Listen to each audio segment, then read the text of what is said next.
Hello दोस्तों। तो पिछले एपिसोड में हम लोगों ने देखा कि काफका काइजू में चेंज हो गया था। तो इस एपिसोड में हम लोग देखेंगे कि काइजू में चेंज होने के बाद उसके साथ क्या क्या होता है। तो सेकेंड एपिसोड का शुरुआत में हमें पास्ट का सीन दिखाया जाता है, जहाँ काफका मैगजीन पढ़ रहा होता है। आसिरो उसे चिढ़ाते हुए कहती है कि यही कहा था ना तुमने कि जब भी तुम्हें डर लगेगा मैं हमेशा तुम्हारे साथ रहूंगा। तुम कुछ ज्यादा ही मैगजीन्स पढ़ने लग गए हो, एकदम फिल्मी हो गए हो।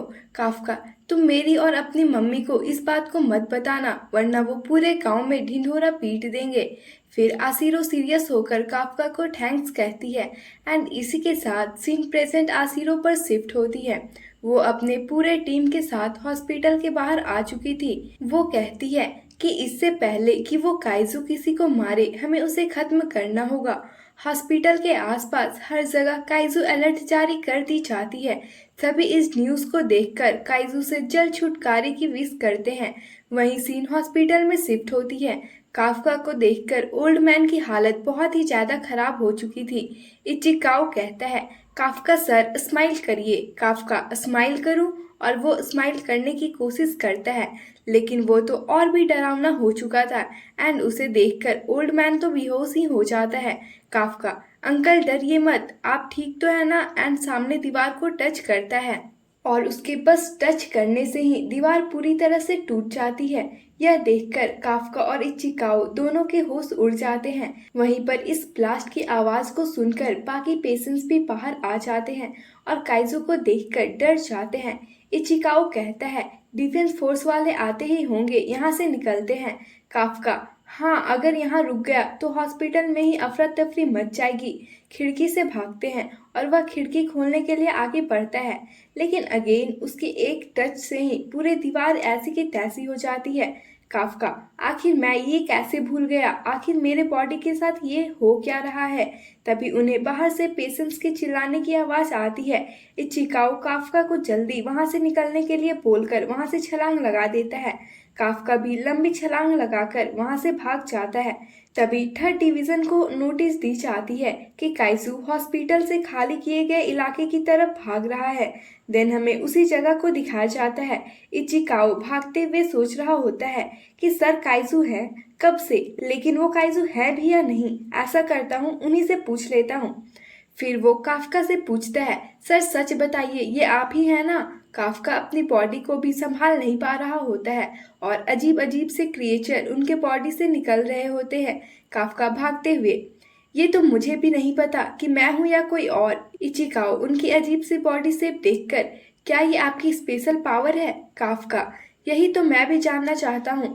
तभी वह अपने नॉर्मल काइजू वाले बॉडी में वापस आ जाता है। इचिकाओ कहता है कि सर आप अभी भी डरावने लग रहे हैं। तभी काफका को टॉयलेट आ जाती है। इचिकाओ कहता है कि क्या ये भी कोई टाइम है।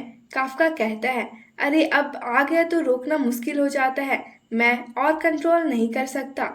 तभी इचिकाओ कहता है, लेकिन आप टॉयलेट कहाँ से करेंगे। और तभी ये होता है। एंड ये सीन काफी फनी था। खैर, आप वीडियो में देख ही सकते हैं। उसके बाद काफका जमीन पर लोटपोट होते हुए कहता है कि अब कोई भी लड़की मुझसे शादी नहीं करेगी, लगता है मैं कुंवारा ही मर जाऊंगा। इचिकाओ कहता है, यहाँ मेरी फती पड़ी है और आपको शादी की पड़ी है। फिर वो काफका को उठाते हुए जल्दी वहां से चलने के लिए कहता है, लेकिन वो तो काफका को हिला भी नहीं पा रहा होता है। काफका रोते हुए कहता है, क्या लगता है इचिकाओ, अब मैं डिफेंस फोर्स ज्वाइन कर पाऊंगा। इचिकाओ कहता है, नहीं नहीं नहीं, बिल्कुल भी नहीं, वो आपको देखते ही मार देंगे। फिर काफका दुखी होते हुए कहता है, तो क्या इसका मतलब मैं कभी भी डिफेंस फोर्स ज्वाइन नहीं कर पाऊंगा।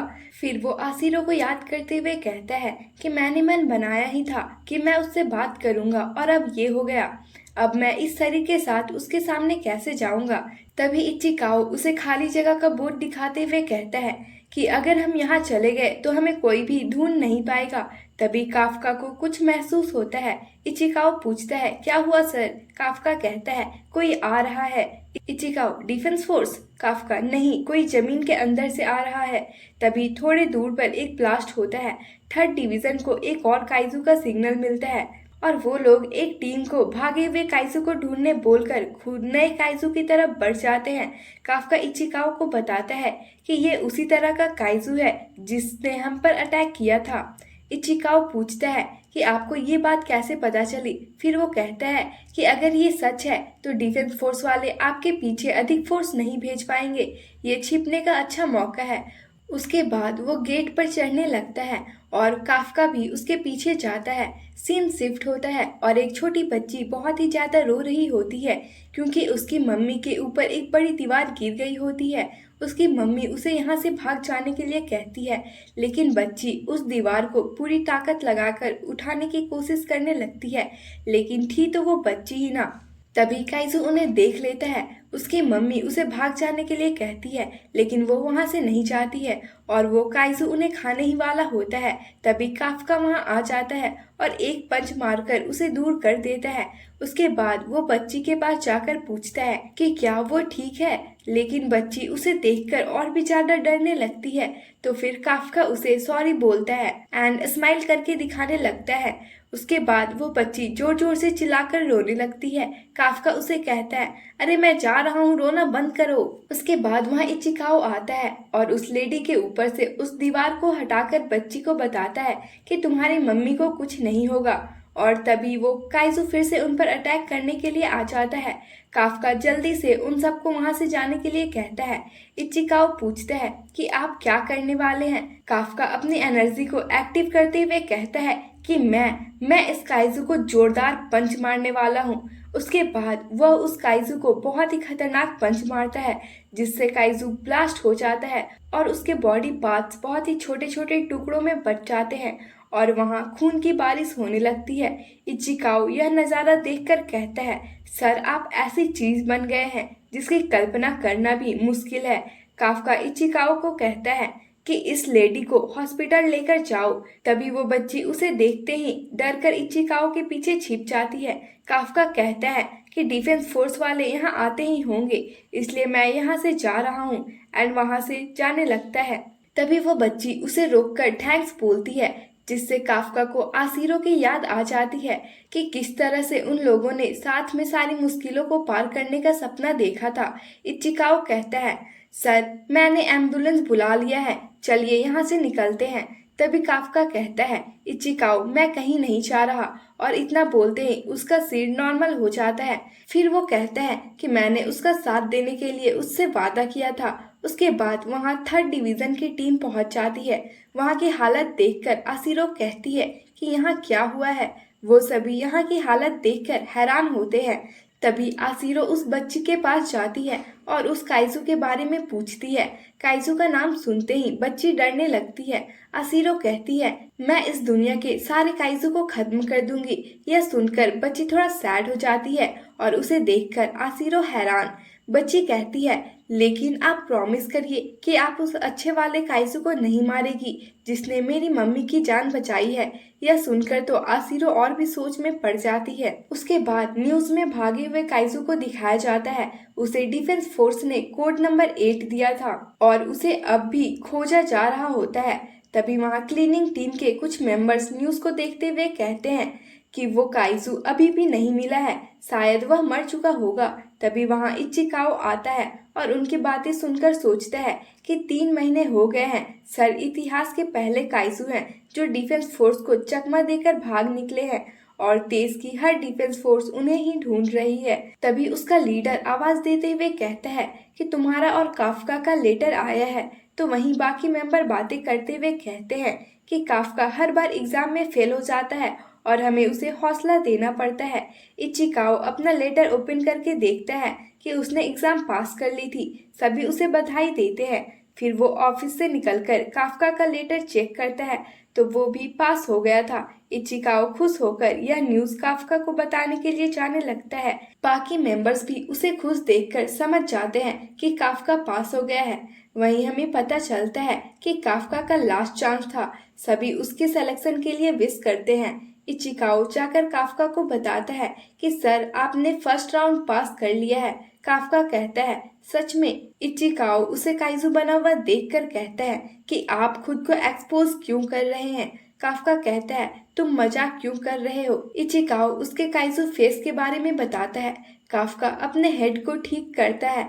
इचिकाओ, अभी भी नहीं हुआ है। हर तरफ, यहाँ तक कि न्यूज में भी बस आपको ही खोजा जा रहा है। इचिकाओ बताता है कि उस दिन काइजू से फाइट करने के बाद हमने हॉस्पिटल में सबसे यही कहा कि हम काइजू के अटैक करने पर वहाँ से भाग गए थे। फिर वह काफका को उसका लेटर दिखाता है। काफका बहुत ही नॉर्मल रिएक्शन देता है। इचिकाओ कहता है कि मुझे लगा था आप रिजल्ट देखकर खुश हो जाएंगे। काफका कहता है कि मैं हमेशा सेकेंड राउंड में फेल हो जाता हूँ। फिर इचिकाओ कहता है, तो क्या आप इस काइजू वाले बॉडी के साथ सेकेंड राउंड का एग्जाम देने वाले हैं? काफका कहता है, और नहीं तो क्या, किसी को भी पता नहीं चलेगा। इचिकाओ अभी भी मजाक ही सोच रहा है। फिर इचिकाओ कहता है कि पहला राउंड तो रिटन था, लेकिन सेकेंड राउंड में पूरे देश से लोग आएंगे, आप उनके सामने ज्यादा देर तक टिक नहीं पाएंगे। काफका कहता है, फिर भी मैं एग्जाम दूंगा। आगे वह बताता है कि पिछले 3 महीने में मैंने जी जान लगा दी है, फिर भी पूरा इंसान बनने का तरीका नहीं जान पाया हूँ। फिर वह आशिरो का पोस्टर देखते हुए कहता है, मैं 32 साल का हो गया हूँ और ये मेरा आखिरी चांस है। फिर वह एक बॉटल का ढक्कन खोलने लगता है और तभी वह फिर से काइजू में चेंज हो जाता है। इचिकाओ चिल्लाते हुए कहता है कि मुझे नहीं लगता कि आप एग्जाम के लिए तैयार हैं। काफका इचिकाओ का पैर पकड़कर कहता है कि कुछ नहीं होगा, मैं मजाक कर रहा था, तुम्हें काइजू की कसम, प्लीज मुझे भी लेकर चलो। इचिकाओ कहता है, पहले इंसान बन जाइए, बाकी लोग आते ही होंगे, और वहाँ से चला जाता है। काफका खुद को नॉर्मल करते हुए कहता है कि ठीक है, मैं इस बार अपना पूरा जोर लगा दूंगा। फिर हमें 10 दिन के बाद का सीन दिखाया जाता है। काफका अपनी वैन को पार्क करता है। उस जगह को देखते हुए इचिकाओ कहता है कि मैं एक बार फील्ड ट्रिप पर कामागया बेस गया था, लेकिन यह तो उससे भी बड़ा है। काफका उसे बताता है कि ये लोग सेल्फ डिफेंस फोर्स गैरिसॉन के साथ अपनी एरिया शेयर करते हैं और जरूरत पड़ने पर दोनों मिलकर काम करते हैं और एक साथ ही वेस्टर्न टोक्यो में अपने सैनिकों को भेजते हैं। इचिकाओ कहता है कि अगर आप गलती से भी यहाँ काइजू बन गए तो एक ही सेकंड में आपका निपटारा हो जाएगा। काफका कहता है कि डरने की जरूरत नहीं है। तभी वहाँ एक लड़की आकर काफका को अंकल बोलती है। अंकल सुनते ही वह क्रेजी हो जाता है और कहता है, मैं तुम्हें अंकल लगता हूँ, मैं तो सिर्फ अभी 32 साल का हूँ। फिर वह कहती है, हाँ तो अंकल ही हुए ना। इचिकाओ भी कहता है कि हाँ, वैसे कह तो वह सही रही है। फिर वह काफका को उसकी वैन कहीं और पार्क करने के लिए कहती है। काफका कहता है कि यहाँ पूरा पार्किंग लॉट खाली पड़ा हुआ है। तो वह लड़की कहती है कि आज मेरा लकी नंबर 5 है, इसलिए मुझे तो यहीं पार्क करनी है। यह सुनकर काफका तो पागल ही हो जाता है और कहता है कि ये लड़की पागल हो गई है क्या। फिर वह उस लड़की से कहता है कि जबान संभाल कर बात करो। इतना सुनकर वो लड़की कहती है कि अगर ये बात है तो मैं खुद ही कर लेती हूँ, और वो अपने ड्रेस को हटाकर सूट को एक्टिवेट करती है। उसके बाद वैन को उठाकर दूर पटक देती है। यह देखकर दोनों के तो होश ही उड़ जाते हैं। फिर काफका कहता है कि ये कंपनी की गाड़ी है और इचिकाओ पूछता है कि तुम कौन हो। उसके बाद वो अपना इंट्रोडक्शन देते हुए कहती है, एग्जामिनी नंबर 2016 किकोरू सिनोमिया, और मेरी हॉबी है काइजू की जान लेना। उसका सरनेम सुनकर इचिकाओ सोच में पड़ जाता है। फिर वो लड़की काफका को सूंघते हुए कहती है, पता नहीं क्यों लेकिन आप में काइजू की स्मेल आ रही है। तो अब हमें अगली वीडियो में पता चलेगा कि काफका एक्सपोज हो जाएगा या फिर कहानी में आएगा कोई नया ट्विस्ट। तब तक आप मेरे चैनल को सब्सक्राइब कर ले। एंड आप लोगों से एक स्पेशल रिक्वेस्ट कि प्लीज कमेंट में अपना रिव्यू जरूर दे, या आगे आने वाले वीडियोस के लिए काफी हेल्पफुल होगा। तो मिलते हैं अगले वीडियो में, तब तक के लिए धन्यवाद।